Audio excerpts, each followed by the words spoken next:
there, people of Sodor. It's Mavis. It's almost Christmas. Today, I am going to be reading Bluey's Night Before Christmas. Sit back, relax, enjoy some hot chocolate, some Christmas cookies, and let's get started. Bluey's Night Before Christmas. 'Twas the night before Christmas, when inside their home not a healer was stirring, not even a gnome. The stockings were hung, and high hopes filled the air that good old Santa soon would be there. As Bluey and Bingo lay snug in their beds, dreams of chocolate doodads danced in their heads. And tired Mom and Dad, with no more to wrap, relaxed on the couch for a well-deserved nap. Outside, the lights lit up the sky like a show, making the tree glimmer and glow. Then what did the kids hear on the roof? They both woke up gasping, "It's gotta be Santa!" Bingo ran to the window, but all she could see was Malcolm asleep, high up in the tree. "No, it's not Santa," Bluey said quietly. Then she went back to snuggle with Floppy in bed. "Psst, Bingo," said Bluey. "I can't get to sleep. Let's take the train to see Santa. Please, just a peep." "Okay," said Bingo, picking up all her toys, before they tiptoed out, not making a noise. "Let's do this," said Bluey.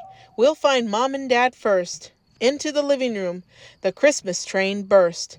"Ah!" shouted Dad, and Mom did the same. "Toot!" yelled the drivers. "Quick, jump on our train!" The passengers hopped on, all sleepy-eyed. "Welcome aboard, mate. You're in for a ride." Bluey looked at her mom with a smile on her face. "Now it's off to see Santa. There's no time to waste. Your ticket is $1 trillion bucks, please."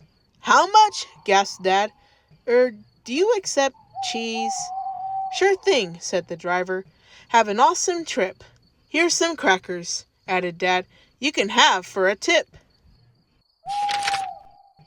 "Train leaving," said Bingo, setting off in a hurry.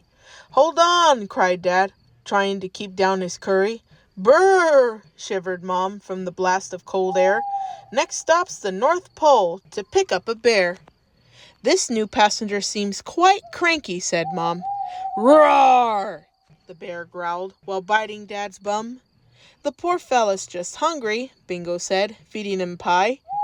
"Train leaving," called Bluey. "Time's starting to fly."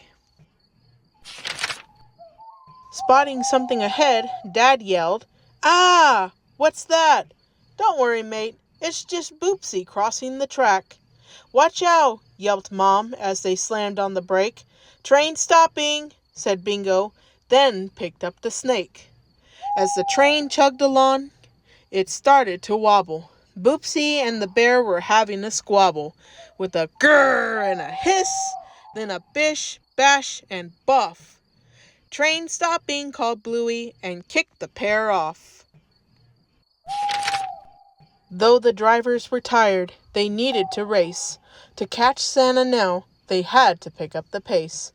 "It's your turn, Dad. Our driving shift is done. Strap yourselves in, kids. It's time for some fun." Faster than a greyhound, the train puffed and puffed. A smell filled the carriage. "Hey, which one of you fluffed?" "Not me," they all shouted, as quick as could be.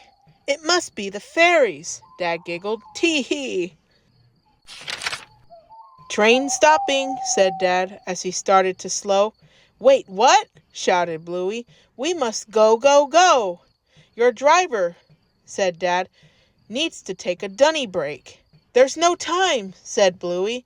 "Just drive the train, mate."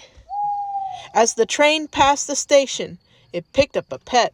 "No cats allowed," said the driver. "Off you get." "I wouldn't touch him," Bluey said, as Mr. Cotton Socks pounced and went straight for Dad's head. The train climbed the mountain right to the top.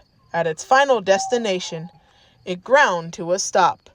Last station, the North Pole. The driver did shout, "Attention all passengers, you need to get out." They looked all around but couldn't find Santa. He was nowhere to be seen out at the North Pole. But he'd definitely been there just moments before. There were cookie crumbs trailing all over the floor. Oh my. Yes, there are cookie crumbs all over the floor. Let's see what happens next. "Oh, biscuits, we missed him," said Dad with a surprise. But suddenly, sleigh bells rang out from the skies. "It's Santa! For real life!" cried Bluey with a cheer. "We found him," said Bingo, "and all his reindeer." The healers looked up with mouths open wide. "Happy Christmas, Santa!" Bluey and Bingo cried, and they heard him call back as he drove out of sight. "Happy Christmas to all, and to all a good night." The end. Now that was a wonderful story. It was a very wonderful take on the classic Night Before Christmas. Don't you think so? I think so. I hope you all been good. And don't forget to leave out milk and cookies for Santa Claus. And don't forget a carrot for the reindeer too.